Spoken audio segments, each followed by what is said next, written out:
नमस्कार। आज हम बात करेंगे ब्रेन हेमरेज के बारे में। ब्रेन हेमरेज मतलब दिमाग में खून जमा हो जाना। तो दिमाग में खून या तो चोट लगने से जमा होती है या फिर अपने आप खून की नस फटने से होता है। तो चोट लगने से जो ब्रेन हेमरेज होता है उसके बारे में हम अभी बात नहीं करेंगे। जो हेमरेज नस फटने से होता है उसके बारे में हम बात करेंगे। तो मोस्ट कॉमन कॉज क्या रहता है ब्रेन हेमरेज का? मोस्ट कॉमन कॉज रहता है बीपी बढ़ जाना। अगर बीपी 180, 190, 200 के ऊपर चला जाता है तो फिर ब्रेन हेमरेज का पॉसिबिलिटी बहुत ज्यादा हो जाता है। ब्रेन हेमरेज में होता क्या है? ब्रेन हेमरेज में जो हिस्से में नस फटती है वहां पे खून बह जाता है और उतना दिमाग काम करना बंद हो जाता है। दिमाग के दो हिस्से होते हैं, राइट साइड और लेफ्ट साइड।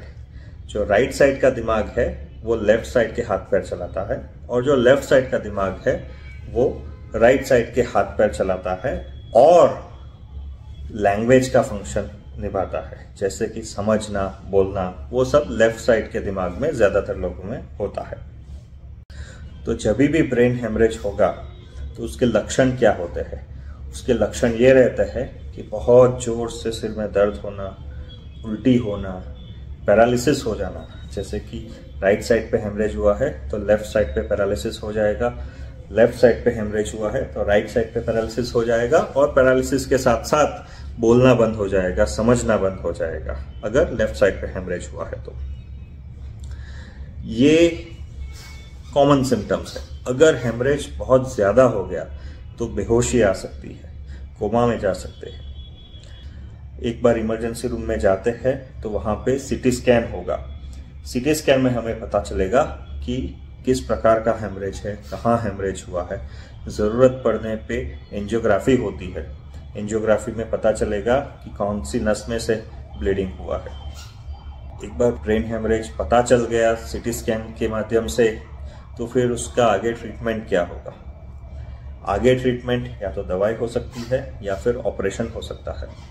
अगर हेमरेज बहुत ज्यादा है, अगर हेमरेज इतना ज्यादा है कि आदमी बेहोश हो गया है या फिर कोमा में जा रहा है या फिर ऐसा लगे डॉक्टर को कि ये हेमरेज बढ़ते ही जा रहा है और जान खतरे में है, तभी ऑपरेशन होगा जान बचाने के लिए। अगर उतना ज्यादा हेमरेज नहीं है तो उसकी फिर दवाई से ट्रीटमेंट होगी।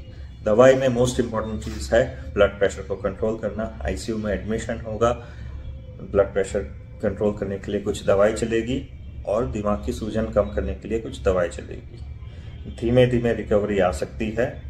पैरालिसिस अगर हो गया है तो उसके लिए फिजियोथेरेपी वगैरह की आवश्यकता रहेगी। तो ब्लड प्रेशर ही सबसे बड़ा खतरा रहता है ब्रेन हेमरेज के लिए।